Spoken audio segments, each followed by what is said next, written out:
Namo Shnupadaya Radhikaya Priyatmane Shri Srimad Bhaktivedanta Narayana Namne Shri Krishna Lila Katane Sudaksham Madhari Madhuri Gunashaitam Paramvarenyam Purusham Mahantam Narayanam Tam Shrafa Namami Tridandinam Bhakti Shru Manincha Shri Krishna Padabda Dritaya Kariji Chaitanya Lila Amrita Sarasaram Narayanam Tam Satatam Prapadi Tavavasmi Savavasmi Nadivami Tvavina Divinyaya Raditvam Nayamam Charanantikam Yashla Gurudeva Ki De Bhaktivinoda Thakur Ki De Mahagranta Javadharma Ki De. Todo mundo leu Javadharma, que eu já vi. Todo mundo se lembra que a gente falou da outra vez. A gente está no capítulo 3, né? Naimitika Dharma deve ser abandonado. Aí você lembra que chegou um senhor que tocava muito bem, né? Só que ele não ficou um pouquinho orgulhoso, mas ele fez uma pergunta para os Vaishnavas, né? Porque ele começou a tocar lá com os Vaishnavas, cantar muito Mahamana, né? Krishnanama. Aí ele deu uma amolecidinha e ele perguntou para os Vaishnavas que estavam reunidos lá, que não gostam de entrar em conflitos e muito bate-boca à toa, né? Ele perguntou, vem cá, se certas práticas são pertinentes aos brahmanas, né? Está escrito, né? O Sandhya Vandana, por que vocês não fazem? Ele fez essa pergunta.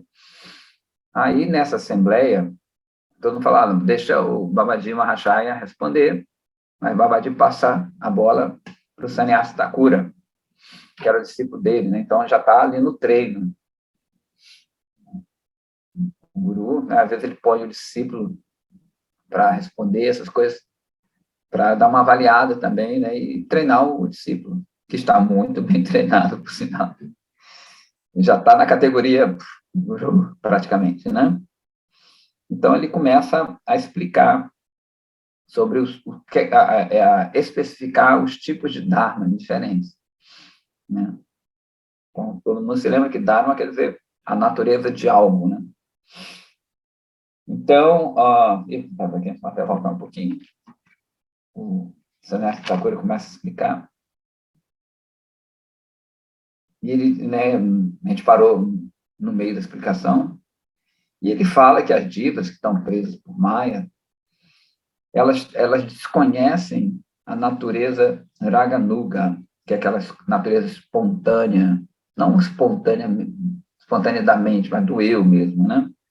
O que dizer da natureza Ragatmika, que é aquele que possui essa natureza. A natureza Raganuga pode ser despertada no coração das divas, porém, somente ocasionalmente, pela misericórdia dos sábios, das pessoas santas. Consequentemente, em inglês adora isso, né? Consequentemente, diretamente. Consequentemente, essa natureza Raganuga, né, dessa espontaneidade, é rara e difícil de obter. E aqueles que estão envolvidos no samsara são enganados pela ilusão, por Maya. Continua ele, né? Bhagavan, contudo, ele é onisciente e misericordioso. Ele viu que as divas estão presas por Maya e ficam sendo enganadas na sua inclinação espiritual, né? Agora, como é que elas vão obter essa boa fortuna, esse mérito, né? Por quais meios eles podem se lembrar de Krishna e despertar a diva que está dentro deles, né? Que está dentro não, que é eles. Que é ele.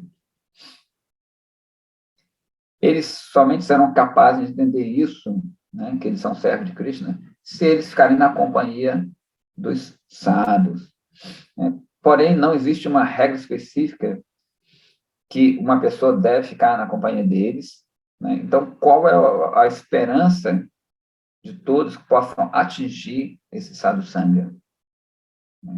Não tem uma regra específica. Como é que eu vou ficar assim? Né? Como é que eu vou conseguir isso? Né? Então, a gente sempre vê que sadhusanga é a raiz de tudo. Né? Tem até um verso no Chaitanya Charitamrita que fala assim, a raiz de Bhakti é sadhusanga. Sadhusanga Shastra Hoi. Eu não me lembro agora, mas tem esse verso. Consequentemente, não pode haver auspiciosidade para as pessoas em geral sem o caminho das regras, né? Das regras, das restrições, que é o Vaidhi Marga. Ou seja, ele falou que existem dois tipos, né? De Bhakti, Vaidhi e Raganuga. Então, ele está especificando aqui, está explicando esses tipos de regras. É impossível. Muita gente quer chegar à espontaneidade sem seguir alguma coisa, mas é uma viagem, né? Um pensamento sentimentalóide bem barato. Todo mundo precisa de regras até chegar à espontaneidade. A gente vê que, às vezes, pessoas, poetas, escritores, até chegar ao ápice deles, estou falando de forma bem do mundo, né? Eles passam por muito estudo, entendem muito. Quando eles chegam até um ponto, vai existir uma liberdade poética, né? Uma licença poética, e eles começam a criar coisas que todo mundo adora. Então, os grandes homens, eles têm uma licença, porque eles chegaram a um ponto que eles já podem passar para outro nível. Entendeu? Só para uma analogia. Né? Se eu chego e crio uma palavra, assim, sou uma pessoa ignorante, aí invento uma palavra, né? Um neologismo. Aliás, eu invento outra palavra para vai ser uma especulação, uma ignorância da minha parte. Se um grande homem, né, um grande filólogo, sei lá, ele inventa uma palavra, aí vira neologismo.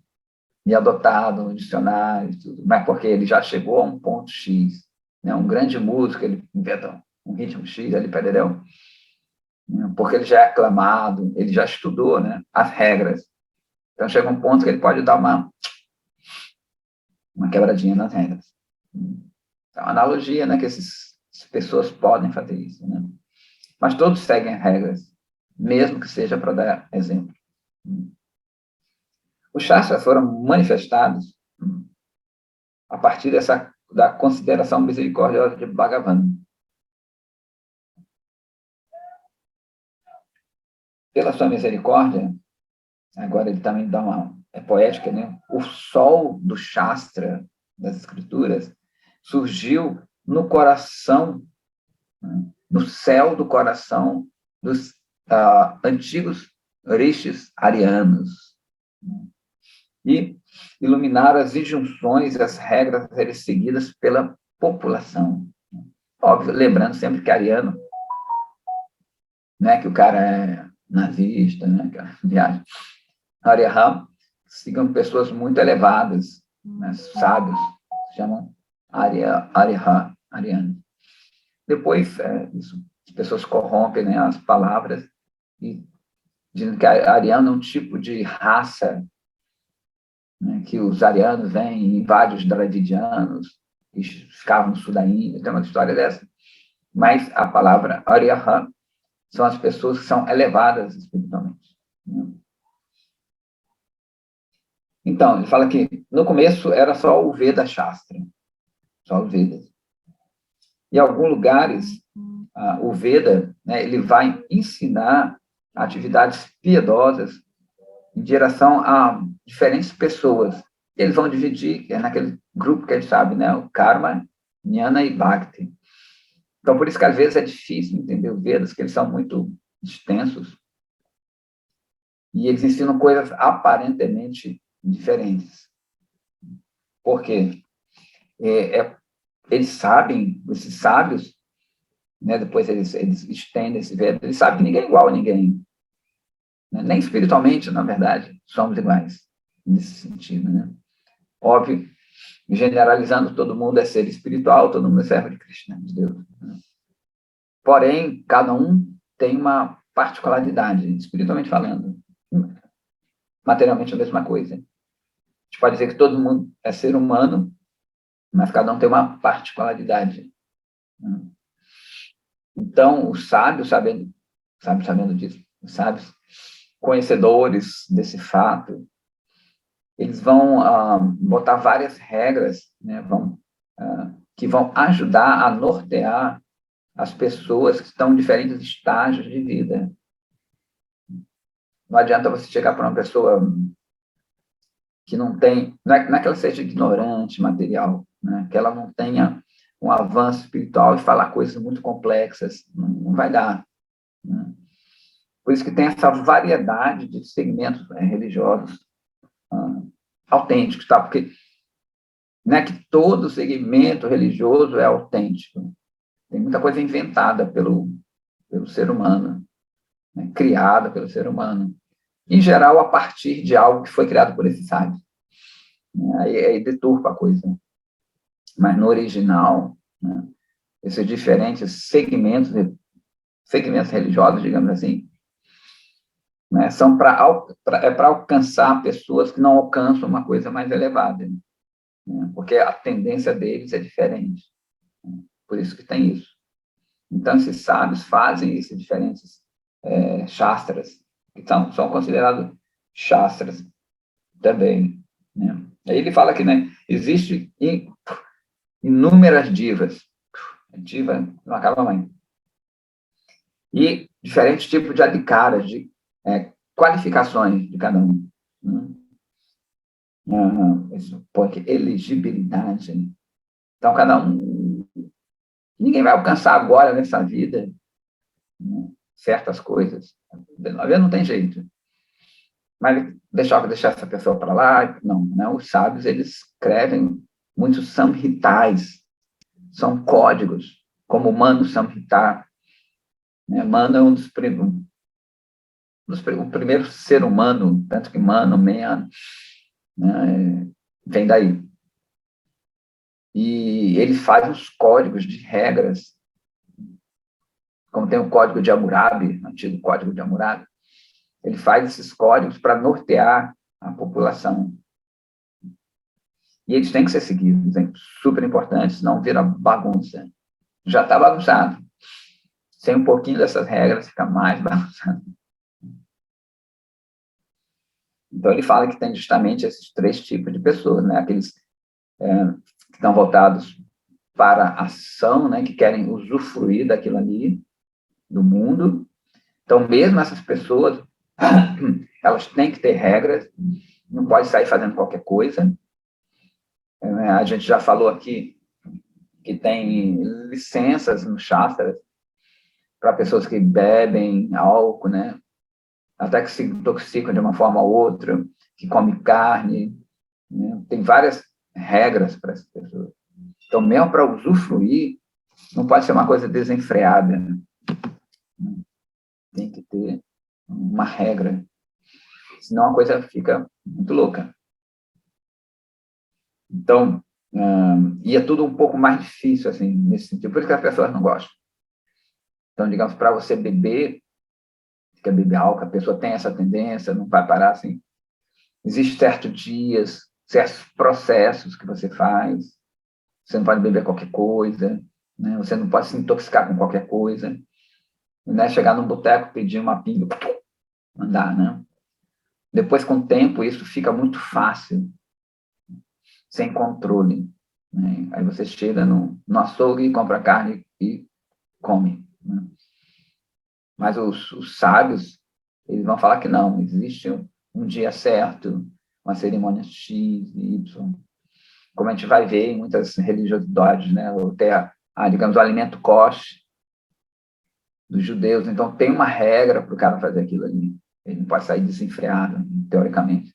Ele não pode fazer aquilo ao chegar no restaurante e comer qualquer coisa, né? Então, tem que ser preparado de uma maneira X, Y, né? Para isso, né, ele ir tentando afunilar essa mentalidade, não deixar a mente completamente louca, né? Completamente livre, entre aspas. Na verdade, ela está ficando cada vez mais presa aos seus ditames, né? Por isso que ele tem essa variedade de escrituras e de regras, né? Isso tudo ele está respondendo, né? Ele está chegando a um ponto, né? O é bacana fazer essa coisa, ele está construindo o argumento ali dele.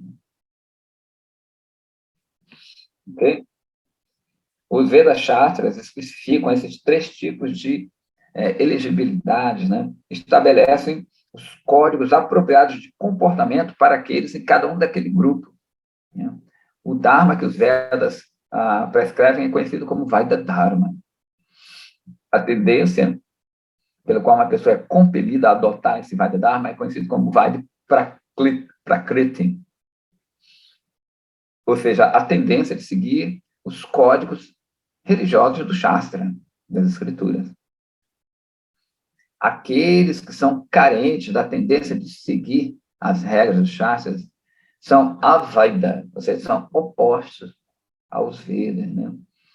Eles se ocupam de atividades papan, né, pecaminosas, e suas vidas são desperdiçadas em ações que desafiam as regras do Shastra. Então, tudo isso, olha, é bem interessante, né? Essa definição a gente traduz como pecado, é não seguir essas regras do Shastras, que são boas para a gente.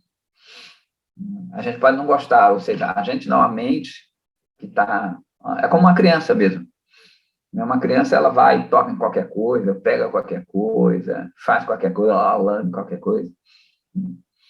Então, para educar aquela criança, né, a mãe vai lá, pô, filho, não pode fazer isso, não pode tocar no chão, mas é para o bem da pessoa, né? E com o tempo, a idade, começa a inventar psicologias e sei lá, né? Que vão falar que você tem que ser você mesmo. Você não pode ser tolhido pelas coisas. Tanto que a religiosidade vira um mecanismo de repressão na cabeça das pessoas e porque os próprios religiosos fazem isso. Entendeu? A pessoa fica com trauma, óbvio, porque essas regras elas não podem ser impostas nesse sentido, elas têm que ser entendidas, porque se elas forem impostas, realmente vai gerar um dissabor, e você vai desacreditar naquilo ali e vai querer fazer o oposto, né? Viver sem regras. Né? Só que o que é que acontece? Dá mais problema. Não deu problema, outro deu problema, né? Então, a gente vê nos anos 60, né, existia uma repressão, um negócio ali, aí depois dos anos 60 explode aquela oh, the sky is gray. Aí tem os hippies, começa a falar, não, liberdade de pensamento, pereréu, mas também acaba sendo todo mundo, né, se estraga, assim por diante, né? Ou passa de oposto a outro. Né? Então, essas regras, elas têm que ser entendidas, têm que ser praticadas pelo guru e passadas de uma forma bacana para a gente entender que aquilo, o meu gurudev sempre falava que as regras são nossas amigas. E elas são amigas da gente. Elas controlam essa criança louca que é a mente. E são boas para a gente. Né? Agora tem gente que não tem essa mentalidade, né? E dá para entender isso, porque como é passado, a forma, muitas vezes, como é passado esse tipo de coisa, não é legal, né? Então, a pessoa se rebela. Ela já não tem essa tendência, como ele está falando, tem pessoas que não têm essa tendência de seguir os Shastras.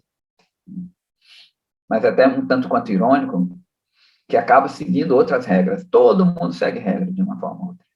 Todo mundo. Né? Então, acaba seguindo regras que não são do Shastra, né? Que às vezes a própria pessoa inventa a sua metodologia. Né? Enfim, aí tem isso, né?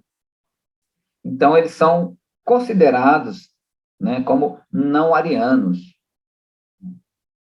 São milechas, são os pares, né? Os pares que falam na Índia, né? Que já de uma forma deturpada, são aquelas pessoas que não seguem as regras védicas. Mas aí, de novo, é aquele problema. Às vezes, quem critica, quem não segue essas regras, em geral, não segue as regras védicas. só de uma forma aparente. Isso é um sinal da época, né, de Kali Yuga. Aquele que fala, ele tem que seguir, né? O líder religioso, ele tem que seguir aquilo ali. Inclusive, é interessante que o primeiro-ministro, na verdade, indiano, é o Narendra Modi. O pessoal na Índia está gostando muito dele, porque ele é vegetariano, ele é religioso, ele é brahmachari, né? Ele era casado, se separou. Ele é quase digamos, um monge político. Ele quer... ele faz Ekadashi, me falaram já que ele faz Ekadashi. Então, uma pessoa que está sendo admirada, porque ele é um líder político, ele é duro, ele não é mole, né? Ele manda ver, ele quer restabelecer o Dharma védico. É bem interessante, ele proibiu matadouro na região de Maharashtra, que é um estado grande da Índia, cuja capital é Mumbai. O prefeito de Nova Delhi proibiu aves em gaiola. Ele está restaurando, ele dedica muita verba para a restauração de alguns lugares sagrados. É bem interessante, né? E ele segue aquilo ali. Ele nem acorda cedo, ele canta seus mantras. É muito legal, né? Então, esse seria um bom exemplo de um político. Não é que o político joga bola, toma cachaça, um bagunceiro. Como é que vai seguir os caras desses? Não segue o que fala, rouba pra caramba, né? Me disseram que ele é honesto, ele é bem honesto, ele não tem posses, assim, óbvio que ele se veste bem, entendeu? Ele também tem que representar o país dele, assim por diante, né? Óbvio que ele deve ter seus defeitos, óbvio, mas só para dar um exemplo, né? Então, isso é super importante, que as pessoas se mirem em alguém, né? Então, continuando aqui. Os deveres daqueles que estão nesses 3 grupos são descritos nos Vedas, né? E mais elaboradamente nos Samhita Shastras. Então, digamos que tem uma divisão dos Vedas que tratam mais desse assunto, que foram compostos por inúmeros rishis, inúmeros sábios, né? Que seguem também o Veda de uma forma. Os deveres que são pessoas que são elegíveis ao karma são descritos nos 20 Dharma Shastras que foram compilados pelo Manu, que a gente falou, né? E outros panditas. E os deveres daqueles que foram elegíveis, são elegíveis para jnana, né, o conhecimento, que visa mais liberação, são descritos nos Shastras, que lidam com lógica e filosofia. A pessoa que gosta mais de filosofar, e assim por diante.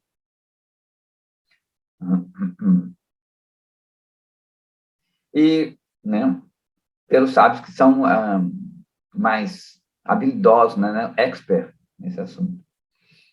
E as instruções e atividades para as pessoas que são elegíveis a Bhakti foram determinadas por aqueles que são eruditos nos Puranas e nos Tantras puros, né? A gente fala de Tantra, a gente pensa logo em sexo, né? Mas não tem nada a ver, né? Tantra é outra coisa.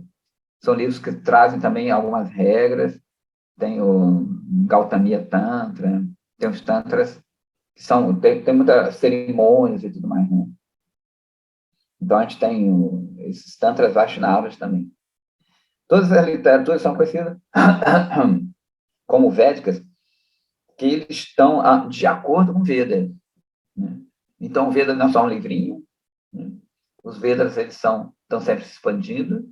Vyasadeva, a gente já falou, que quando ele divide os Vedas, ele dá esse conhecimento para cada um discípulo, e esse discípulo vai expandindo aquilo ali, que passa para o seu discípulo, e vão se expandindo, né? Aliás, é dito que Vyasadeva mora até hoje nos Himalaias, e ele continua escrevendo os Vedas, que não tem fim. Então, ele continua aqui, os pseudo-filósofos modernos, né, desses Shastras, sem uma visão mais ampla dos Shastras, tentam estabelecer a superioridade de somente um dessas seções, desses membros. Isto lança muito, inumerável, lançou, não, está lançando inúmeras pessoas num poço de argumento e dúvida. A Gita, Bhagavad Gita, por sinal, saiu a Gita em português, não é do meu Gurudeva, né? Ele traduziu, mas é baseada mais no Vishwanath Chakravarti Thakura. Interessante, quem quiser. É bem bonita. Saiu agora, acho 2 semanas. Né? Ok. Ok. A Bhagavad Gita, que é uma deliberação inigualável de todos os Shastras, né? Claramente estabelece que karma que não almeja o conhecimento, jnana, é ateísta e deve ser rejeitado. Karma Yoga e Jnana Yoga, que não são direcionados a Bhakti, também são um processo enganador. Na realidade, Karma, Jnana e Bhakti Yoga formam um sistema único, né, de Yoga. Este é o Vaishnava védico, o Siddhanta Vaishnava védico. Né? Então, a Gita é super importante. É interessante que ela é considerada como um ponto de união de vários shastras, de várias linhas filosóficas. A maioria das linhas filosóficas na Índia, elas aceitam a Gita, um ponto de convergência. Né? Ela também é chamada de Gita-Upanishad. Apesar da Gita ser um capítulo, né, um pedaço do capítulo do Bhishma Parva, no Mahabharata, que é considerado um itihasa, como Purana é considerado um itihasa, ou seja, itihasa quer dizer aquilo que foi falado, assim, aquilo que foi contado, é também considerado uma Upanishad. Então, é um ponto de convergência de várias filosofias. E, ao mesmo tempo, de divergência, porque entende de outra forma. Né? Mas é um ponto onde todo mundo se apoia de uma forma ou outra. A diva, que está confusa por Maya, é primeiro compelida a adotar o caminho de karma. Então, ela deve adotar Karma Yoga, seguido por Jnana Yoga e, finalmente, por Bhakti Yoga. Contudo, se não é mostrado que todas essas são degraus diferentes de uma escada, a diva condicionada não pode ascender ao templo de Bhakti. Mas é interessante também isso, para não pensar exatamente que primeiro eu tenho que fazer Kava, depois eu tenho que fazer Jnana, depois que eu vou fazer Bhakti. Não necessariamente, né? Porque Bhakti é sua tantra, ela é livre. Então, ela, apesar de fazer parte de um todo, digamos assim, não necessariamente tem que acontecer esses passos. Né? Por quê? Senão eu ia dizer que Bhakti depende de uma coisa inferior. Bhakti depende de Jnana, Bhakti depende de Karma. Então, apesar disso poder acontecer, não dela depender, de haver esse step by step, né? Esse passo a passo, mas não é uma condição sine qua non, né? Uma condição irrevogável. Eles dão muito exemplo do Brigari,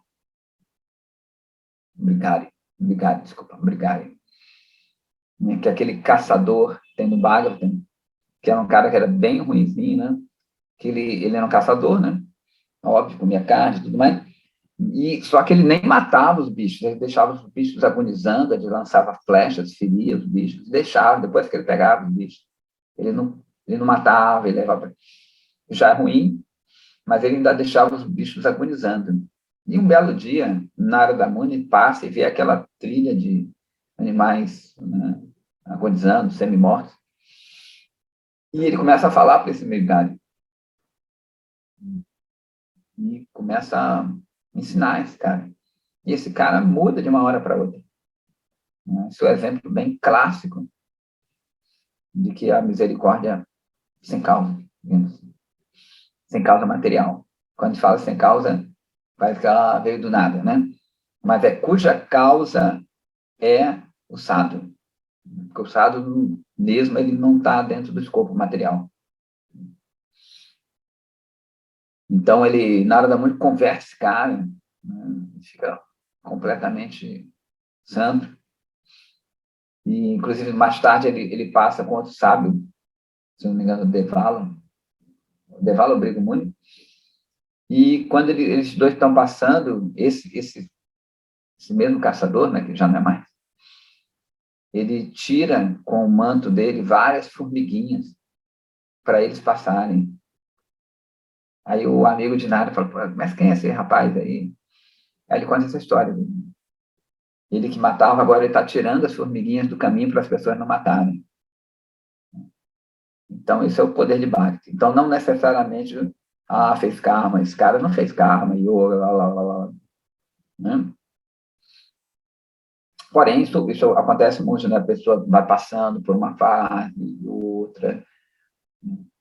Mas, no fundo, tudo, se você, como ele está falando, se você não conhece um sadhu que tem esse amor, né? O Bhakti.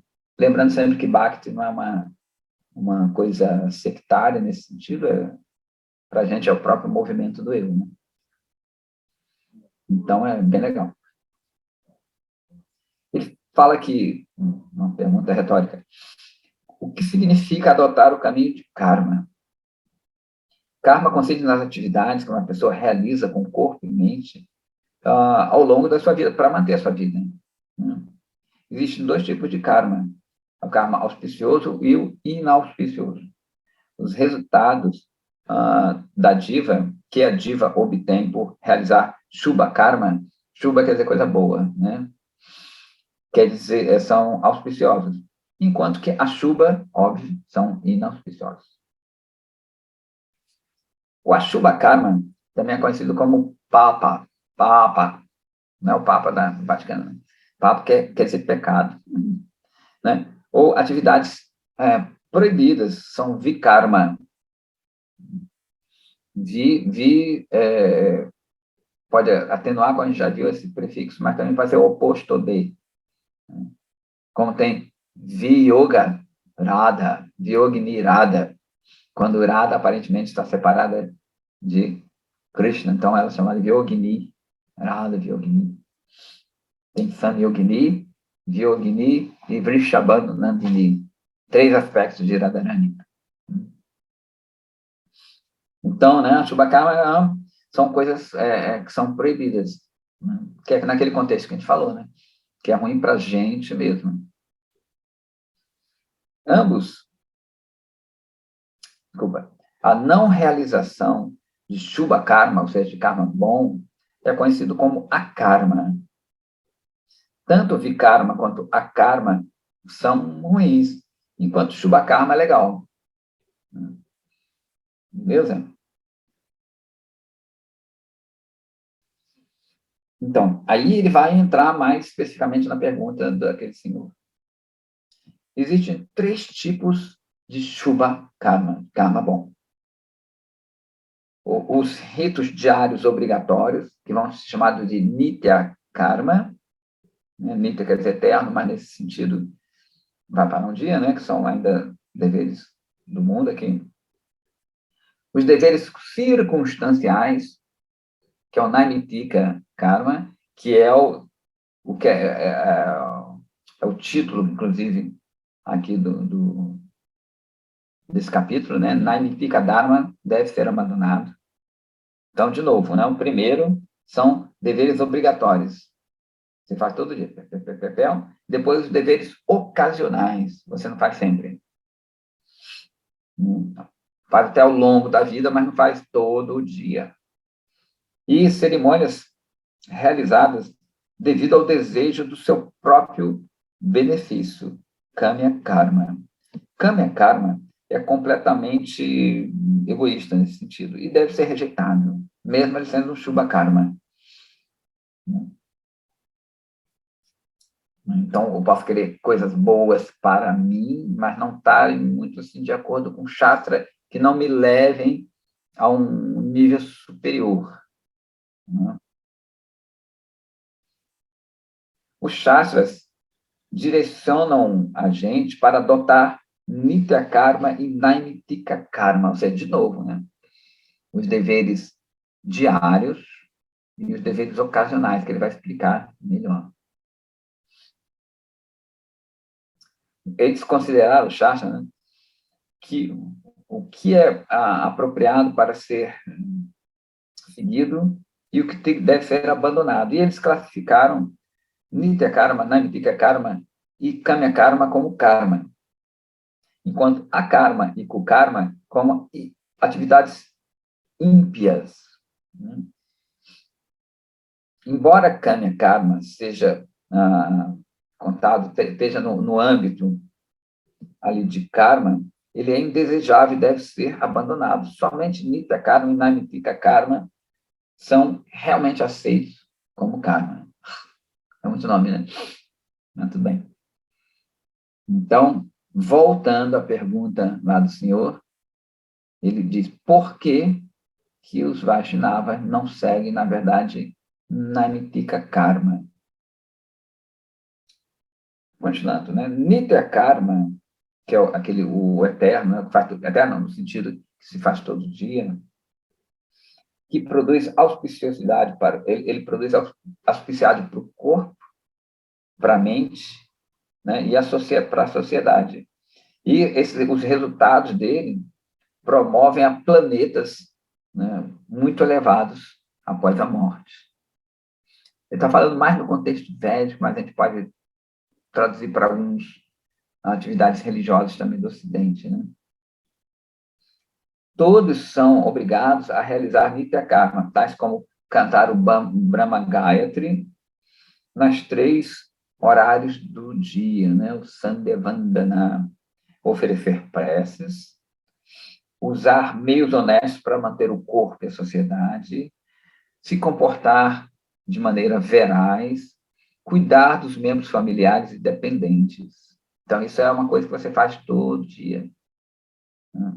São regras morais, né? Regras de boa conduta, que isso já é considerado um cara guru, hoje em dia, né? Se ele fizer tudo isso, já é considerado uma pessoa guru. Então, isso deve ser feito. Você, todo dia, né, você cuida do seu... Você trabalha, cuida da sua família, trabalha de forma honesta, claro, e assim por diante. Faz suas preces. É mais ou menos quando... Nós ainda dou exemplo aqui, meu marido não parava em casa. Né? A mulher fala. Ele bebia, saía com as mulheres na rua, não parava no trabalho, estava sempre pulando de um trabalho para outro. É uma vida sedentária, porém ele entrou na igreja, no templo, na sinagoga, não importa, e agora ele mudou, ele não bebe mais, ele volta para casa depois do trabalho, né? O trabalho dele é fixo, ele não está pulando, é um trabalho honesto, ele acorda cedo para rezar, né? Isso é importante para o homem comum, para todo mundo, na verdade, né? Quer dizer, aquela pessoa que já está em outro nível, isso ele tá, né? Ele já está em outro nível mesmo. Então, isso é super importante, né? Então, ele está tomando, ele não sai mais com a mulherada na rua, não gasta dinheiro com a mulherada. Agora ele está gastando aquele dinheiro com os filhos, com a família. Então, ele cresce, essa pessoa vai crescendo, né? Por isso que fala que é bom para o corpo, para a mente, né? E para a sociedade. Imagina se toda a família fosse assim. O cara comportado, a mulher comportada, os filhos comportados, né? Dentro dessa escopa aí do chart, é super legal, né? Isso é bem mais interessante. Só que isso é interessante, que como, às vezes, isso parece uma coisa chata, né? Nos tempos atuais, parece uma coisa chata, rotineira, careta, né? Repetitiva. Parece que eu estou me tolhendo das minhas emoções. Eu não vivo emoções. Eu vivo só para isso. É o id contra o ego.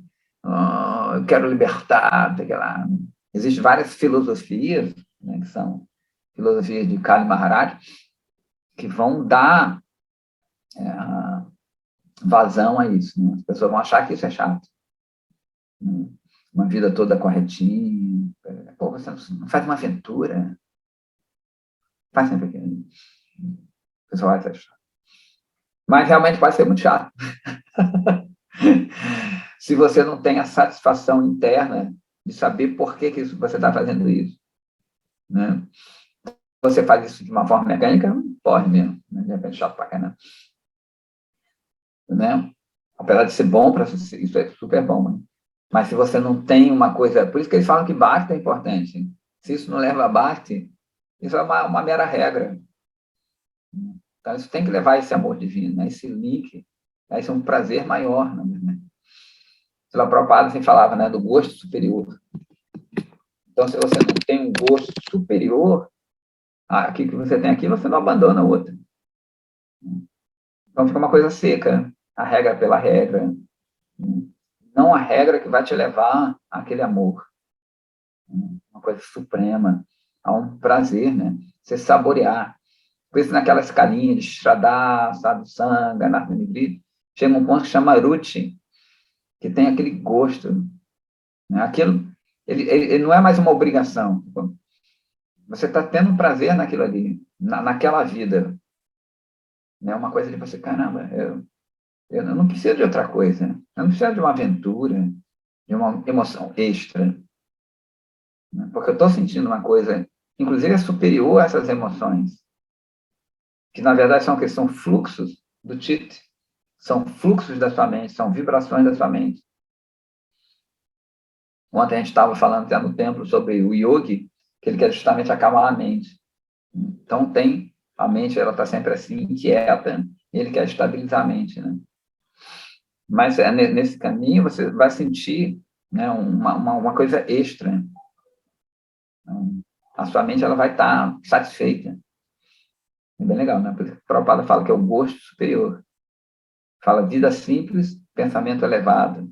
Você está levando uma vida simples. Mas por dentro, né, o que você está sentindo por dentro é muito superior a qualquer coisa. Você não está precisando de um estímulo externo para aquilo ali. Aos olhos dos outros, pode ser muito chato, realmente. Ele continua aqui, né? Naimittika karma, que são os deveres ocasionais, né? É aquela ação que uma pessoa deve levar a cabo sob certas circunstâncias, né? Como o próprio nome diz. Por exemplo, realizar ritos de morte. Então, aquilo é considerado Naimittika karma, quando fazem morte nos parentes teus, faz aquele rito, né? Né, o casamento, são ritos, você não casa todo dia, você não faz essa cerimônia todo dia para quem morreu e assim por diante. Os autores dos Shastras primeiro examinaram as naturezas dos seres humanos e suas características elegíveis naturais. Então, estabeleceram o famoso Varnashrama Dharma, né, os deveres para as castas sociais e de cunho espiritual. Né? Eu falo de cunho porque não necessariamente é espiritual. Né? Um Brahmana não necessariamente é espiritual, mas tem essa tendência. Né? Ninguém é Brahmana, a alma não é Brahmana. Né? A alma não é Brahmachari, não é Grihastha, nem Vanaprastha, mas são de cunho, né? São estratificações sociais, socioespirituais. Então, a sua intenção foi descrever um sistema no qual o Nitya Karma e o Naimittika Karma podem ser levados a cabo de uma forma muito boa nesse mundo. A essência desse arranjo é que todos os 4 tipos naturais de seres humanos, classificados de acordo com o trabalho, sejam elegíveis para realizar uma vida espiritual. Né? Então, a gente sabe que tem os brahmanas, os kshatriyas, os vaixas e os shudras. E a gente, acho que todo mundo já está careca de saber. São essas classes, essas tendências. E o Varnashrama Dharma, essa colocação da sociedade, ela não é para que a sociedade só viva em paz, que já seria bastante coisa, mas que possa você ter a mente mais tranquila para você pensar na vida espiritual. Então, tem pessoas que falam assim, Srila Prabhupada veio aqui para estabelecer Varnashram Dharma. Muita gente pode fazer isso, né? Então, essas pessoas, esses gurus, em alto nível, não vêm para isso. Eles fazem, às vezes, falam disso, mas para chegar a uma coisa mais elevada. Porque se você só segue o Varnashram Dharma, você não alcança Bhakti. Né? Você não vai para a Goloka e assim por diante. Apesar de ser super importante, né? Mas se isso não estiver mesclado com Bhakti, você vai nascer bem na outra vida, pode nascer bem na outra, mas, de repente, como o mundo da matéria ele não é retilíneo, um dia vai cair. Mas sabe, não dá para manter, seguir o Varnashram Dharma sempre, sempre, sempre, sempre. E depois tem os ashramas, né? Na verdade, que é o Brahmachari, Grihastha, Vanaprastha e Sannyasa, né? Que são diferentes aspectos de cunho espiritual, né? Então, você tem aqueles aspectos de colocação social mesmo, né? São os regentes, os comerciantes, né? Os trabalhadores mais braçais, digamos assim, os religiosos. E, concomitantemente, né? Essa evolução da entrega na espiritualidade, como o Brahmachari, né? O Grihastha e assim por diante. Né? Um tem que estar junto com o outro. Suas práticas, não é só ser um líder religioso, não é só ser um líder governamental, um comerciante ou um trabalhador. Né?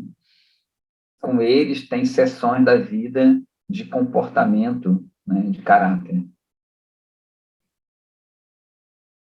E ele continua aqui, né?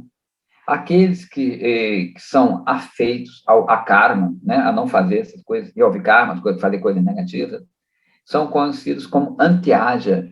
Esses, sim, são os outcasts, são os párias.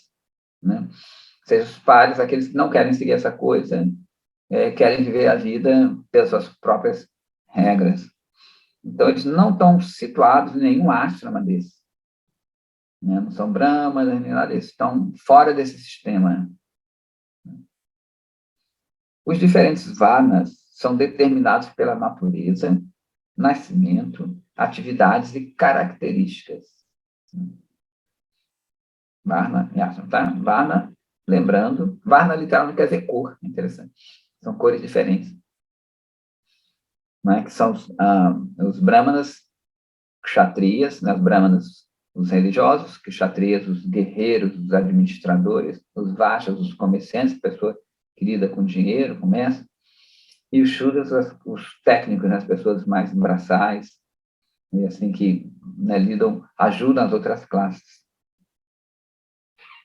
Então, quando o Varna é determinado somente na base do nascimento, a proposta original do Varnashram é perdida. A Ashrama é determinado pelos vários estágios de vida, dependendo se uma pessoa é casada ou não, se ele renunciou à companhia do sexo oposto. A vida casada é conhecida como Grihastha Ashrama, e a não casada é conhecida como Brahmachari Ashrama. A desassociação. A não associação com o cônjuge e a família é uma característica dos ashramas Varnashrama, Vanaprastha e Sannyasa. Sannyasa é o mais elevado de todos os ashramas e Brahmanas é o mais elevado de todos os Varnas. Esta conclusão é estabelecida na joia máxima de todos os shastras, chamado Bhagavatam 11, 17, 15 e 12. Então, ele vai falar aqui sobre esses Varnas e Ashramas, essas posições sociais e de cunho espiritual. Os Varnas e Ashramas, está citando o Bhagavatam, tá? Os Varnas e Ashramas da humanidade tem naturezas mais elevadas e mais baixas, de acordo com os lugares mais elevados e baixos no corpo universal de Bhagavan, da onde eles apareceram. Então, diz que essas classes, elas surgem de diferentes partes do corpo de Bhagavan, de Deus. Então, a classe mais baixa surge dos pés, das pernas, depois do estômago, dos braços e da cabeça. Né?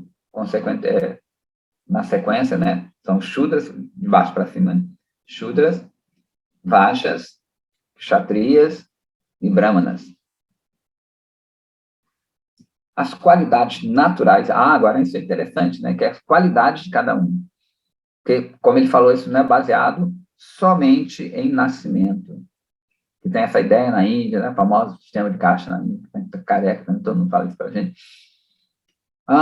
Tem sistema de casta na Índia, perdeu, que Brahmana, filho de Brahmana, Brahmana é, filho de Kshatriya, Kshatriya é, e assim por diante. E está errado isso. Né? Tem influência no nascimento? Tem, mas não uma característica sine qua non. Né?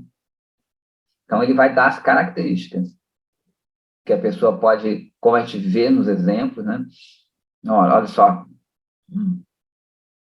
Prahlada Maharaja é filho de quem? De um Asura, né? E ele é um santo. Como isso? Então, a gente vê várias histórias nos Vedas que tem nada a ver. Né? Tem o neto de Prahlada Maharaja também é um Asura. Então, e Prahlada Maharaja é um super santo. Então, às vezes, tem filho de santo que meio é demoníaco e filho de demoníaco que é santo. Então, acontecem essas coisas. Então, as qualidades dos brahmanas, vamos ver se a gente se encaixa. Eu falei, não encaixa nenhuma, ai meu Deus. Fala assim, controle da mente, controle dos sentidos, austeridade, limpeza, satisfação em si, né? Tolerância, simplicidade, devoção a Bhagavan e compaixão ao sofrimento alheio. E também veracidade. Essas são todas as características de um Brahmana. Então, mesmo que uma pessoa nasça filho de um Kshatriya, de um Shudra, da classe mais baixa, se ele tem essas características, ele é um Brahmana. E agora as naturezas dos Kshatriyas.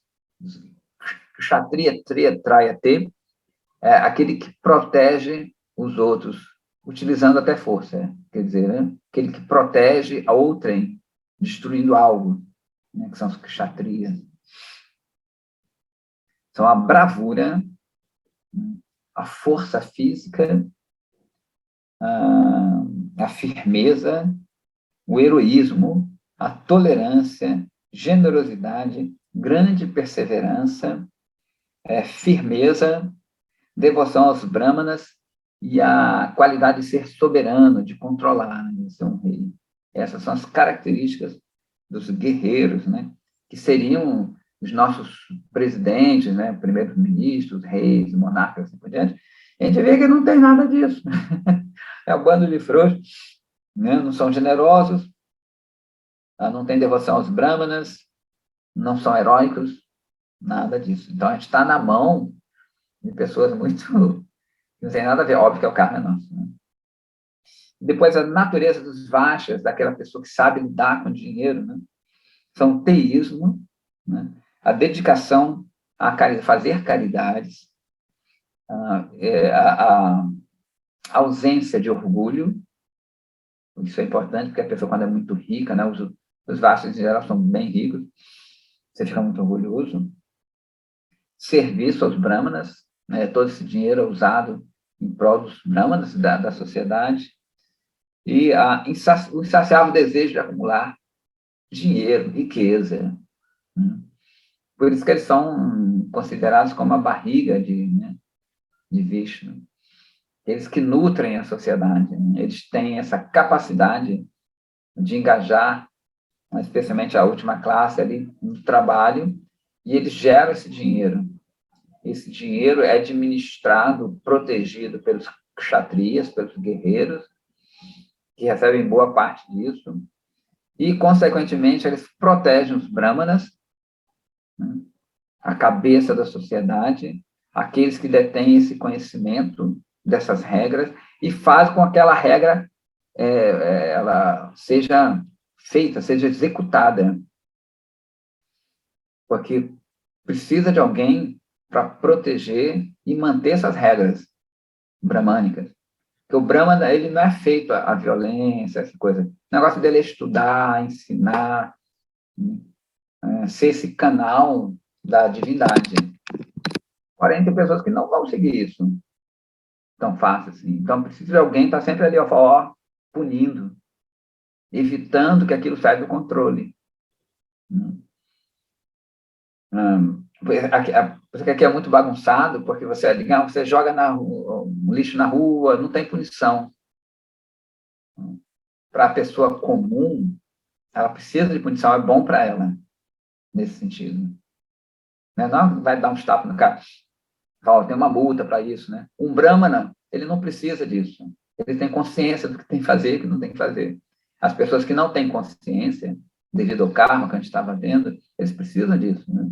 Tanto que o vai de Bhakti é necessário para a gente. Isso num aspecto mais amplo. Né? O Brahmana não precisa, ele não precisa seguir regra, ele é a regra em si. Ele que vai falar as regras. Ele já sabe, ele de cor salteado, ele faz aquilo ali. E o Kshatriya, ele executa aquilo ali. Fala, ó, por isso que ele é cabeça, o Brahmana é cabeça. Porque também os próprios Kshatriyas, os próprios guerreiros, se eles forem muito orgulhosos, né, eles são muito fortes, eles podem também se desviar. Então, os Brahmanas, opa, puxa, quando o Kshatriya está dando mole, puxa, ali, ó, fala, ó, não é assim não, cara. Deus não quer isso, os Shastras falam que isso é errado, você tem que se controlar, e segura a onda e executa as leis. Né? Depois ele fala a qualidade natural dos Shudras, isso que é a classe mais baixa, assim, nesse sentido, são um serviço sincero aos Devas, aos Brahmanas e às vacas, e ficarem satisfeitos com qualquer riqueza que é obtida por tais serviços. Eu me lembro que antigamente o pessoal xingava, você é um Shudra, um Shudra. Falei, caramba, o cara estava me elogiando. Eu não tenho isso aí. Né?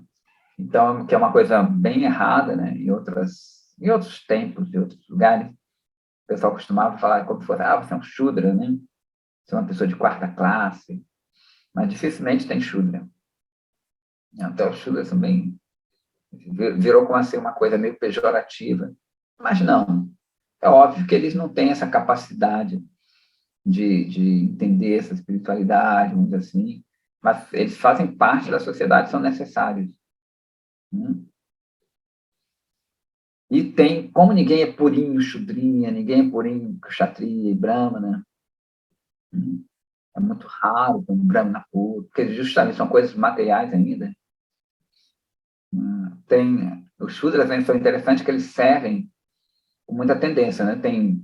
Tem Vaixas, os comerciantes, que tem uma tendência a serem kshatriyas, tem brahmanas com tendência a kshatriya, como a gente vê Dronacharya não brahmana,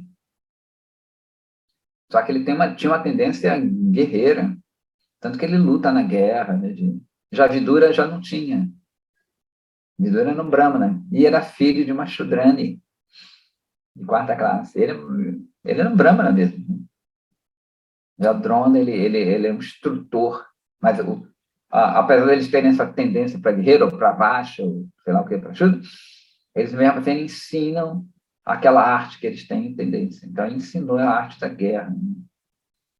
Assim como vão ter brahmanas com uma tendência mais para baixa. Então, eles ensinam como você mexe com a riqueza, com a opulência, para outrem. Né?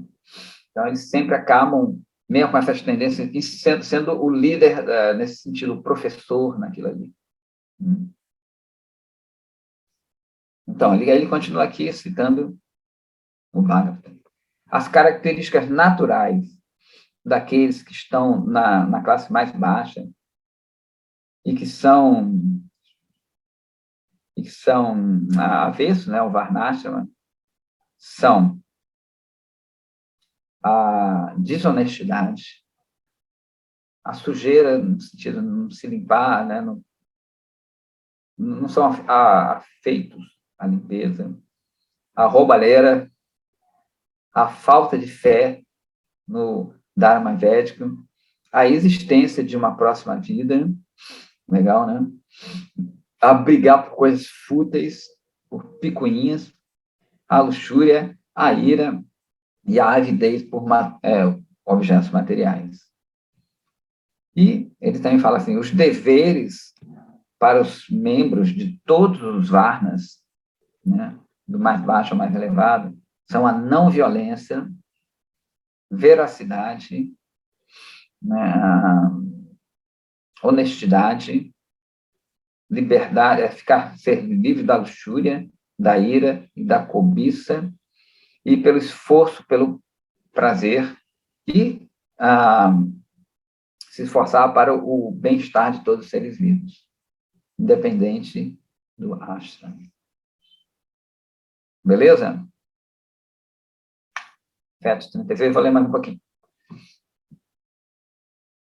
E aí volta aqui ao Sannyasa Thakura. Todos nessa assembleia de eruditos conhecem o significado dos shlokas em sânscrito.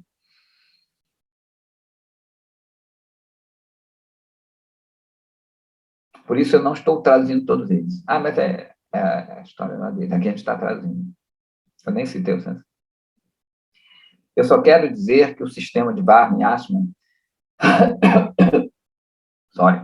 está baseado no Vaida Jivana, ou seja, a vida que é levada a cabo de acordo com os preceitos religiosos, com as regras e as restrições. A proeminência da impiedade, né, das pessoas que são ímpias, no país, ele é medido baseado na extensão no qual o sistema Varnashrama está presente ou não. Né?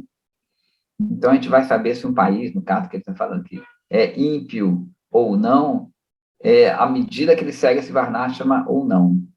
Ou seja, se ele segue 20% do Varnashrama Dharma, dessas regras que a gente falou, dessas qualidades, ele vai ser menos piedoso do que aquele segue 40%, 50%. Quanto mais um país, um sistema seguir isso aqui, ele vai considerado, vai ser a medição de ser um país piedoso ou não. Né? O termômetro disso aí. Vamos legal. Agora, vamos considerar em que sentido as palavras nitya, eterno, e naimitika, circunstanciais, têm sido usadas em relação à palavra karma. Se nós considerarmos o significado mais profundo dos shastras, podemos ver que essas duas palavras não têm sido usadas para referir a karma no sentido paramártica, ou seja, naquilo que é relacionado à verdade espiritual suprema. Ao contrário, elas têm sido usadas num sentido vyavaharika, ou seja, no sentido de rotina e também no sentido aupacharika, como no sentido metafórico. Então, de novo, né, isso não é espiritual mesmo nesse sentido, né? São coisas que são boas, que a sociedade deve seguir, mas ainda não é uma atividade espiritual em si. Vou botar aqui. Falando de forma apropriada, palavras como nitya, porque nitya quer dizer eterno, então isso não é eterno, isso é temporário. Nitya dharma, nitya karma, nitya tattva, somente podem ser usados para descrever a condição pura da diva. Então, de novo, né? Vyavaharika e qual é o outro? Aupacharika. São sentidos de Vyavahara, que quer dizer de rotina, e Apacharya quer dizer como uma metáfora, né? Uma coisa que não é a realidade em si. Portanto, o uso geral das palavras Nitya Karma e a palavra Nitya são aplicadas à palavra Karma somente num sentido figurativo, no sentido de atributo ali, né? Porque Karma, nesse mundo, é um meio e não um fim. E somente de forma remota indica a verdade eterna. Karma nunca é eterno. Não? Ele vai ter um ponto que ele vai acabar, o karma individual. O karma em si, ele é eterno no sentido que ele não tem um fim total. Ele tem, né, o karma... Sempre alguém vai estar fazendo karma no mundo. Então, mesmo na dissolução, né, quando o Vishnu inspira, tudo acaba, mas depois continua. Acaba, mas... Então, esse ciclo é eterno, que Vishnu não vai parar de respirar, não vai morrer. Karma e jnana somente são usados como nitya, né?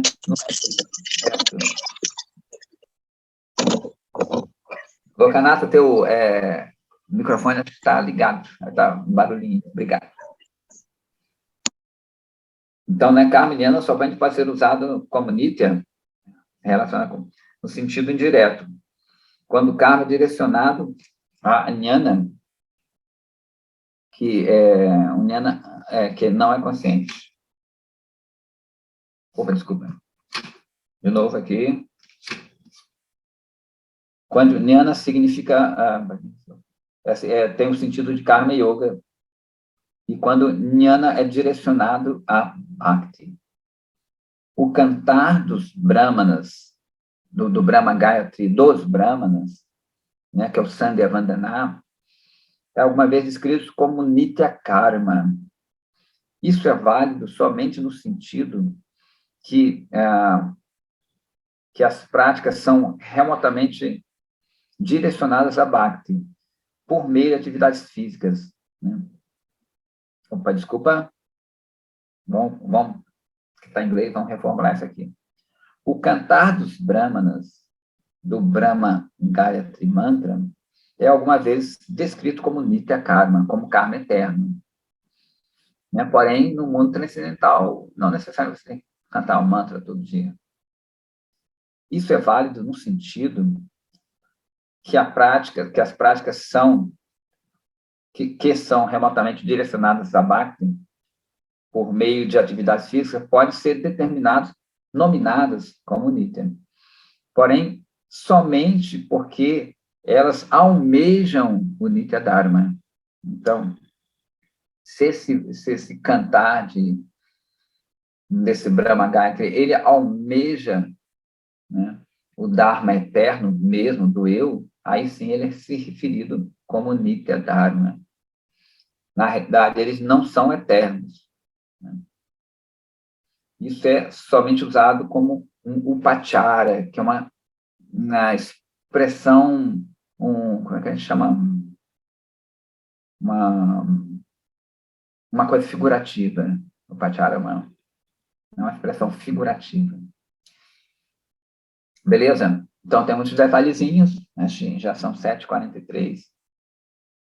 E depois a gente continua essa resposta ultra, mega detalhada. Né? É que é super interessante, a gente vai vendo como o Sannyasa Thakur, ele vai construindo, né, a resposta. Ele não chega e joga ali na lata. Ele vai explicando, vai subindo, vai subir, que ele vai estar complicando a coisa. Né? Complicando não, na verdade, ele está detalhando mais a coisa. Então, o que ele fala? Que certas coisas que os brahmanas fazem, né, a gente vai ver os famosos brahmanas de casta na Índia, que eles seguem toda aquela regra, pereréu, e a gente não necessariamente segue tudo aquilo, porque para eles, muitas vezes, a posição é mais importante do que a meta da posição. Então, eles ficam presos àquelas regras ali. É tipo, para quem é meio católico, gostava, são os fariseus, né, que eles ficam presos a regras. Ah, não, você tem que seguir a regra. É o regra dasa que a gente chama. A gente é Krishna dasa. Então, estão tentando ser o servo de Krishna. A gente não pode ser o servo da regra. Né? A regra é boa para um dia você amar. Se você ama a regra, você não ama a regra. Você vai ser o regra dasa e não Krishna dasa. Né? E muitos brahmas, que a gente chama brahmas de casta, eles ficam tão presos à regra que eles perdem o sentido da regra. Né? Aonde a regra quer levar? Siddhartha Maharaj falava que se a regra ela não promove esse amor para Deus, ela tem que ser revista, tem alguma coisa errada. Né? Você não segue a regra pela regra. Né? A gente sempre dá um exemplo, as regras são como guardrails naquelas corridas, né? Fórmula 1, sei lá, o cara vem rápido, aí os guardrails, né? Quando o cara está chegando na curva, tem aqueles protetores ali para ele não desviar.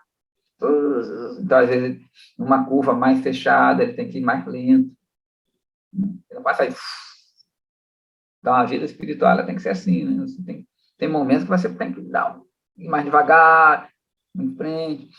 E essas regras, elas são os guardrails. Evitar que você saia do caminho. Porque a pessoa, às vezes, é muito fanática. Passa pelo guardrail. Em geral, é isso. Que a pessoa que está muito ligada à regra, só isso, ele acaba quebrando elas mais tarde. Pode reparar. Né?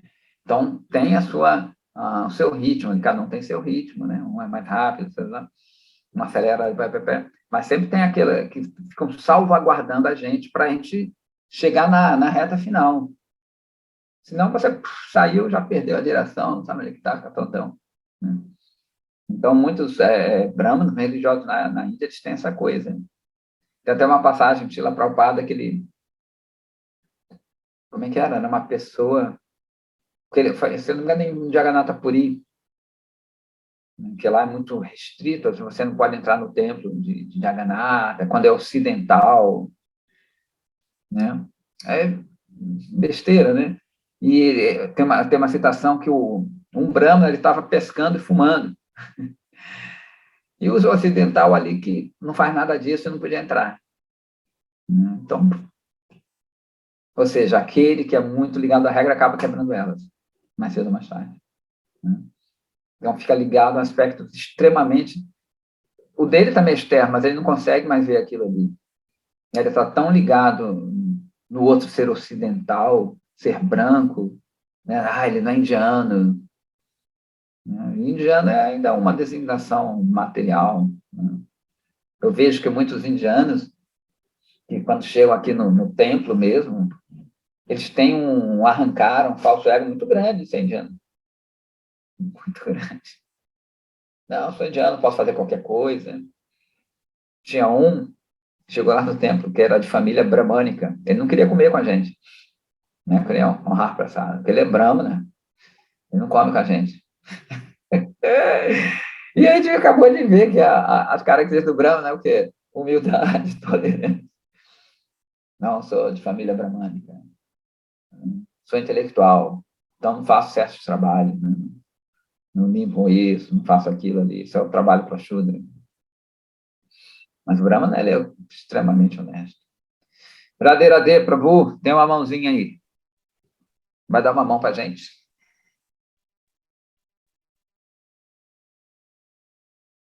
Fale. Alô? Radhe, está ouvindo? Tem uma mão levantada aí do Prabhu?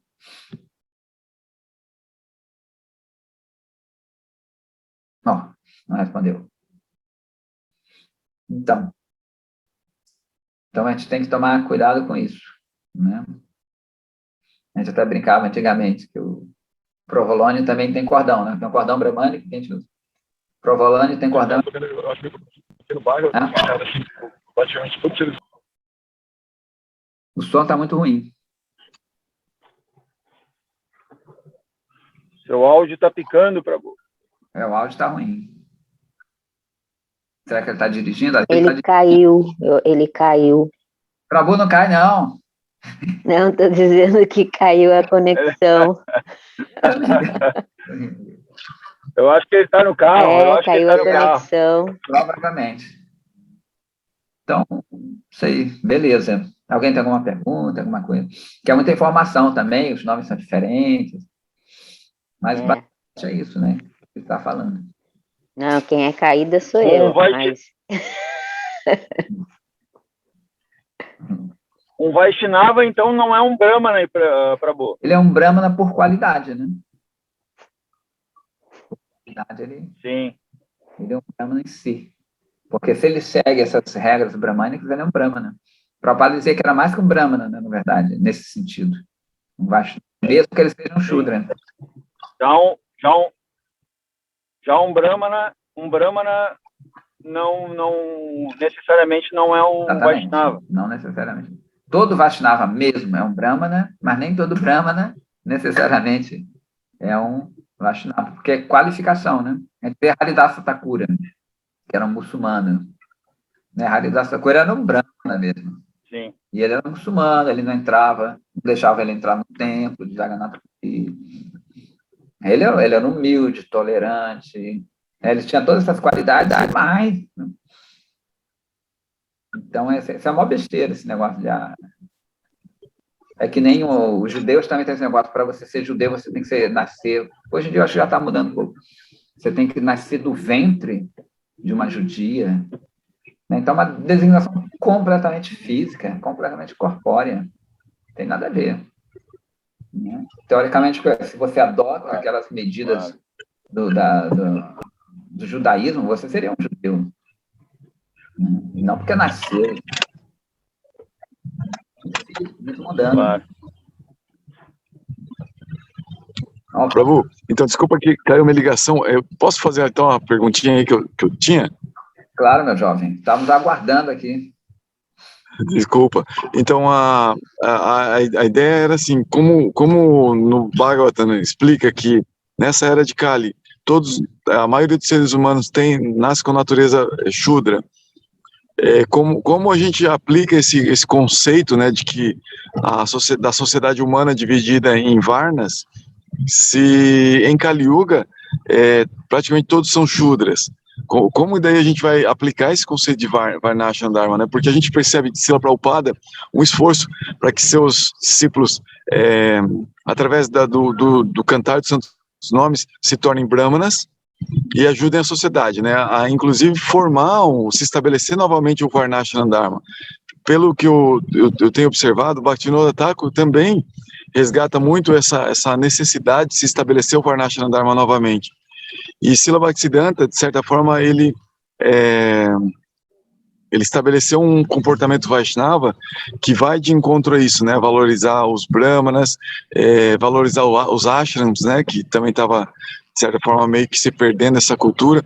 E então, assim, eu fico um pouco perplexo, porque a gente vai vendo, assim, os devotos nesse esforço, às vezes, né, de adquirir uma natureza brahmínica, ou de estabelecer seu Varna, né, de encontrar seu Varna, e todas essas questões, parece que elas demandam muito esforço, e um esforço, às vezes, que o devoto poderia estar direcionando para o seu bhajana, e que deixa o Varna de lado, deixa o Ashram de lado e foca em incrementar o bhajana, né? E aí o que acontecer de arranjo, enquanto a pessoa melhora a sua prática espiritual, tá tudo certo.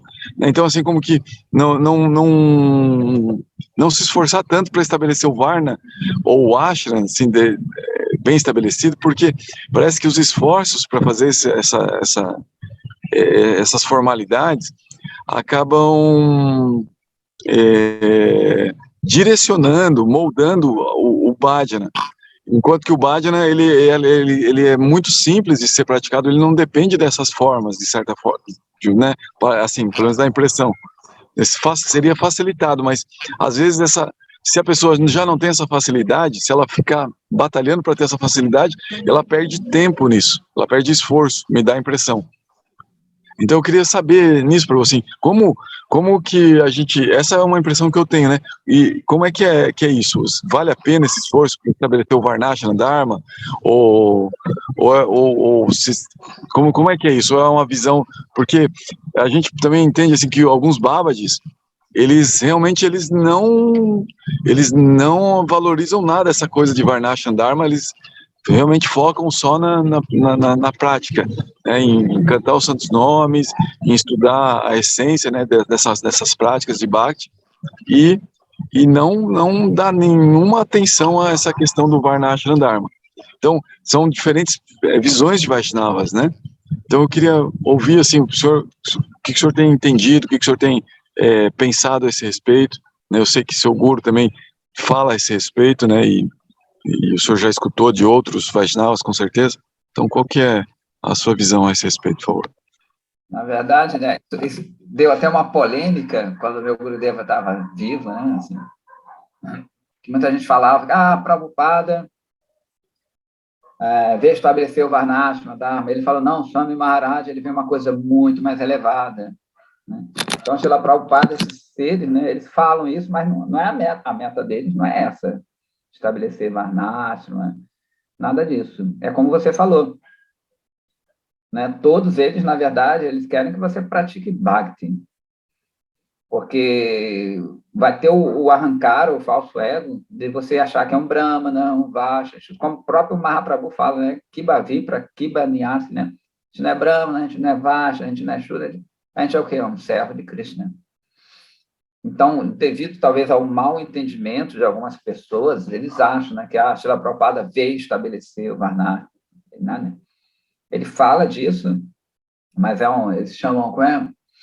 Preaching techniques, para pessoas ficarem mais educadas, né? Que é o ideal você ficar educado, né? Nesse sentido. Mas se você é como você falou, a maioria realmente é Shudra aqui. Na verdade, o Varnashana praticamente não existe no planeta. Talvez em alguma região da Índia tem um pouco mais, mas praticamente não existe aquilo ali. Isso, né? Isso também não é o mais importante, né? A gente não vai querer transformar o mundo todo num sistema védico para depois virar Vaishnava, né? Então, o importante, como você falou, é focar no seu bhajan mesmo e Haribol. Sente a Shudra, não, isso, Cristo não está nem aí para esse é Shudra, Brahmana, né? Como até tem aqui na tua capa aqui, Nama Kripa, né? É a misericórdia do Nama. Eu não quero ser Brahmana, quer ser isso, quer ser... A gente vê, não, Brahmachari, mas todo mundo, cara, Brahmachari. Aí tem aquele arrancado, eu sou sannyas, né? Tem que servir a Krishna. Em que estado você está, não é tão importante. Né? Você tem que servir a Krishna. Porque o arrancara pode ser até maior, né, um sannyasi. Ele pode ficar com um falso ego maior, porque eu sou o sannyasi. Você tem que me obedecer. Né? Meu Gurudeva, uma vez, ele deu uma bronca no sannyasi. Que ele falava assim, meus grihastas, ele fala assim, são mais humildes que meus sannyasis. Né? Porque esses sannyasis estão se achando alguma coisa, e os outros, eles já se acham caídos. Eles falam, não, a gente é muito caído, tem que trabalhar, tem que manter a família, para lá. Ele deu uma bronca neles. Deu uma bronca, né? Então, ele me ensinava muito isso. Uma vez era no dia dos pais, não tem essa comemoração na Índia, né? Dia dos pais. E as meninas, as discípulas deles, encheram o Gurudeva de presentes. Né? Deram um presente. E ele falou, por que isso? Aí explicaram para ele que é dia dos pais. Ele falou, e por que meus discípulos não deram isso? Eu gosto mais delas. Minhas discípulas são mais entregues do que os meus discípulos homens, né? Então, eu sempre dava essas coisas, né? Que mostram o que é mais importante, né? Ser homem, mulher, preto, branco, feio, bonito. Essa entrega ao mestre, essa dedicação ao bhajan, né? O Babaji, ele está meio fora de tudo isso mesmo. Mesmo dentro do Varnashana, ele já está fora. Ele não segue mais nada, né? Os verdadeiros Babajis, né? Então, eles estão em outra história, né? Se isolam, a maioria dos babadis se isolam, né? Eles são, não têm identidade, não têm certidão de nascimento, né? Por isso que eles são chamados mortos, são os mortos-vivos, né? Os velhos zumbis, porque ele não tem nenhum tipo de regra a ser seguido, né? Um verdadeiro babadi, né? Ele não segue isso e ele não, digamos, se ele fizer qualquer coisa, a polícia não pega ele, normalmente. Ele pode fazer uma coisa meio louca, né? Mas a lei não atinge eles, porque eles estão em outro estágio, né? Porém, muita gente se aproveita disso e faz umas besteiras para que os leigos, né, digamos assim, a regência leiga, né, deixa eles livres, né? Então, tem essa coisa. Mas é isso aí. Está na Shambhala é legal ter essas qualidades, mas se essas qualidades, como ele está falando, não levam a Bhakti, não tem muita importância, né? Vai formar realmente uma sociedade boa, mas não vai levar a Bhakti. E essa coisa boa, Satoguna nunca fica para sempre.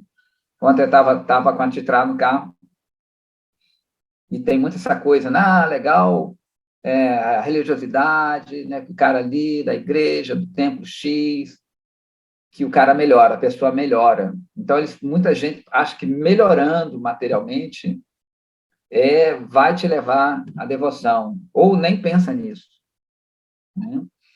Então, não necessariamente, né? Essa religiosidade que vai te deixar num caminho melhor é bom materialmente. Porque às vezes a gente confunde essas coisas, mas não vai levar a Bhakti. A gente quer Bhakti, né? A gente não quer ser bom. Todas, na verdade, essas qualidades vão seguir Bhakti, né? Então, se você tem Bhakti, as coisas vêm. Com o tempo elas vêm. Agora, se você tem essas coisas, Bhakti não vem. Né? E essas coisas, como são materiais, a bondade, a tolerância, tudo isso é legal. Mas, se ela não leva a Bhakti, não tem nada a ver. Tem vários Advaitavadis, impersonalistas, e outros que têm todas essas qualidades muito mais que a gente. Mas eles não querem Krishna. Tá bom? Então, qual é o valor de tudo isso? Mas, tem Krishna, não vale nada, né? Vale chongas. Você chega ali, tem controle, você controla todos os seus sentidos, faz tudo, mas você não quer amar a Krishna? Você quer se livrar só do sofrimento? Não tem valor nenhum. Meu Gurudeva sempre falava que eu prefiro uma pessoa com paixões, com raiva e tudo, do que uma pessoa inerte, uma pessoa que não tem nada, não sente nada, como uma pedra. Eu falo, como é que eu vou falar com uma pedra? Eu prefiro uma pessoa que tem essas emoções, que eu possa apresentar Bhakti para ela, que ela sinta alguma coisa. Se eu vou falar com uma pedra, ela não vai sentir nada. Posso fazer uma pergunta? Até 3, dona Neida. Babadi, sobre impersonalismo e personalismo. Ele pode estar pode ser personalista ou Babadi é impersonalista? Como é que funciona isso? É dos dois tipos. Babadi, teoricamente, Babadi, até o nome, não sei por que botaram esse nome, porque Baba é uma pessoa muito respeitável, em geral, para uma pessoa mais velha, um avô, né? Se eu sou um garoto, posso... Até um nome de Shiva também, Baba. E Di é um sufixo que quer dizer carinhoso, né? Velhinho, não, velhinho, pega mesmo. Mas é uma designação carinhosa, uma pessoa mais velha, mais educada, mais experiente, né? E eles, em geral, se isolam, eles não seguem muitas regras, eles vivem muito largados, assim, em geral, né? Então, tem o Babadi, que é dessa mesma tendência, linhagem que a gente está falando, né? O impersonalista, que não quer saber de nada, e tem uns que ficam reclusos para cantar os bhajans, né? Ficam cantando o nome de Krishna. Eles não são propensos a divulgar, né? A propagar essa mensagem, né? Não é porque não é que um seja bom e outro ruim, um melhor, né? É a natureza deles. Eles gostam de, eles são chamados de Bhajananandi. Eles ficam no bhajan dele, eles solitários, cantando, Radhe, Radhe, Radhe. Enquanto outros, para a gente, eles não são tão, não é tão bom para a gente, porque eles ficam na deles. Os outros são chamados Goshyanandis. Eles são propensos a espalhar aquilo ali. Então, eles precisam, digamos assim, de se limpar, ficarem mais asseados, de ter uma apresentação melhor e de seguir mais regras, né? Mesmo que eles não precisem segui-las, mas para dar exemplo para a gente. Já o Babaji está nem aí, né? Deixa a barba comprida mesmo, né? Fica suja, às vezes, ele está em outro, ele deixa o samadhi rolar, né? Porque ele não tem discípulo, né? Ele não tem discípulo, então ele não precisa dar exemplo, ele está nem aí. Então, para a gente, os gostianantes são mais importantes, né? Então, eles vêm, tudo limpinho, segue tudinho, mesmo não precisando, para a gente mirar, né? Por isso que é perigoso, às vezes, você pegar um babaji, assim como um guru, que às vezes você quer imitar aquilo ali, mas não tem ainda a qualificação de ser um babaji, né? E tem os babajis impersonalistas mesmo, estão nem aí, estão meditando ali no Brahman, eles não querem servir a Krishna, né? Os babajis mesmo estão cantando os nomes e tudo. Apesar dos outros poderem estar cantando os mantras e nomes, mas a meta não é servir realmente. Na verdade, como a gente está falando até ontem, a gente não serve a Krishna. A gente está treinando para um dia realmente servir. E já eles estão servindo para um dia não servir. Estão treinando para um dia não servir. Que eles vão se tornar, para eles, né, eles vão se tornar o Brahman, aliás, não vão nem se tornar, já são a própria divindade. Então, a divindade não serve nada, porque ela é nirvikara, nirvishesha, né, ela não tem atividade. Então, tem essas duas classes de Babaji, como tem duas classes de Brahmana, também tem o Brahmana impersonalista e o Brahmana personalista também. Muito obrigada. Nada, minha jovem. Tá tudo bem, então? Todo mundo feliz? Ok. Então, acho que a gente vai parar por aqui, que já são 8h07. Acho que tá. Todo mundo feliz, Prabhu. Ó, Neida elegantíssima. Ó, cabelo diferente. Eu quase não vejo a Neida. Pois Eu sempre vai ser então. diferente. Agora eu estou na madrugada, que essa semana eu vou passar no Brasil. Ó, que chique. Tá na Califórnia ainda, né? Eu tô, né, tô morando lá, mas essa semana eu vim para cá. E com a graça de Krishna eu vou conhecer o Gurudev, Atulananda. Very good. Olha aí. Que legal, Neida. Neida espera, cara. A Neida vai estar lá também. Viu? Aonde? Tá lá no... E vocês vão ir, Luciano? Agora. Neida, eu tô com, assim, ó, louco para ir, né? Mas tem as dificuldades aqui, mas ainda A esperança e a paciência. Se vamos... Louca nata. Louca, tem que estar louca. Louca nata. Tá louca nata. Muito bem. Aí, gente. Muito obrigada. Obrigado. Obrigado, Prabhu. Hare Krishna, bom dia para todos. Haribo, Hare Reverências. Krishna. Bom dia. Até mais. Tchau. Tchau.